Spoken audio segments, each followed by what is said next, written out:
Salut, suite de notre série de vidéos sur le time-out. Tout d'abord, précisons juste ce qu'il y a dans les livres avec une petite description. Celui-ci propose un ensemble de pratiques efficaces et prouvées scientifiquement pour amener les enfants à travailler sur les comportements. Ce qui est très intéressant, c'est qu'il y a à peu près 180 pages de contenu et l'immense majorité est consacrée à des attitudes positives à l'égard de l'enfant pour l'amener à trouver des solutions comportementales acceptables pour lui et pour l'environnement. C'est un point important car il n'est fait mention nulle part du fait de faire obéir l'enfant. L'idée, c'est de l'amener à trouver des solutions comportementales et relationnelles qui soient respectueuses de lui comme de son environnement. Il y a donc tout un tas d'astuces et de pratiques parentales positives pour encourager les comportements, déterminer ces comportements. Il faut poser les bons mots. Il y a aussi une partie sur les punitions, dont le time-out. Le livre est aussi assez différent dans sa structure, tout simplement parce qu'on va commencer par parler du développement de l'enfant. Il y a 4 pages dessus pour définir, résumer ce que serait le développement de l'enfant. On va notamment parler du complexe d'Oedipe. Ensuite, on arrive assez vite sur les conséquences que peuvent avoir l'absence de limitation, puisque l'enfant appellerait les limites. L'autrice défend notamment que certains diagnostics de troubles TSA, troubles du spectre autistique, seraient posés uniquement par l'absence de limites non posées par les parents. Il en va de même pour certains diagnostics de TDAH.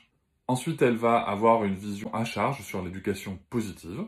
Une grande deuxième partie sur ce qu'elle va appeler sa feuille de route, justement, pour appliquer le time-out tel qu'elle le considère, le time-out à la française. Avant d'aller sur les différences, on va d'abord se parler des points communs, parce qu'il y en a. Les deux affichent un objectif très clair, en passant par des chemins différents. Alan Kasdin propose tout un éventail de comportements positifs, incluant une petite partie et potentielle de punition. Caroline Goldman, dans cet ouvrage, parle uniquement de la punition, mais avec toujours le même objectif, éviter une escalade de violence. On retrouve ça dans les deux livres. On peut donc dire que ces deux livres se positionnent pour lutter contre une certaine forme de violence à l'égard des enfants. Dans l'application, on retrouve aussi 3 grands points communs. On ne dénigre pas l'enfant, tu m'épuises, tu me saoules, tu me fais chier, tu es insupportable. On respecte sa parole quand on dit qu'on va appliquer un time-out. Numéro 3, si l'enfant ne veut pas appliquer le time-out, on ne le force pas physiquement. Parce que la tradition du time-out à la française, c'est plutôt super nanny, et je vous laisse quelques images pour terminer pour vous rappeler ce que c'est. Qui va décider. Reste ici. Je te tais immédiatement. Tu sais, non, c'est pas drôle. Regarde-moi. Est-ce que tu m'entends bien? Oui. Tu n'as même pas de larmes. Allez faire ta crise, tu vas la faire ailleurs. Allez, tiens, couche-toi là, fais ta crise. Et voilà. Tu fais quoi là? Tu veux taper qui? Petit bonhomme. Qui est-ce que tu veux taper? Oh que si mon petit gars. Prends pour qui? Le poisson ne lui plaît pas. Et tu peux pleurer, c'est pas grave. Tu le manges. Est-ce que tu as bien entendu? Tu arrêtes de pleurer immédiatement là, hein?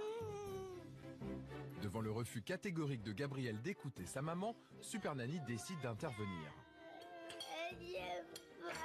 C'est pas toi qui décides.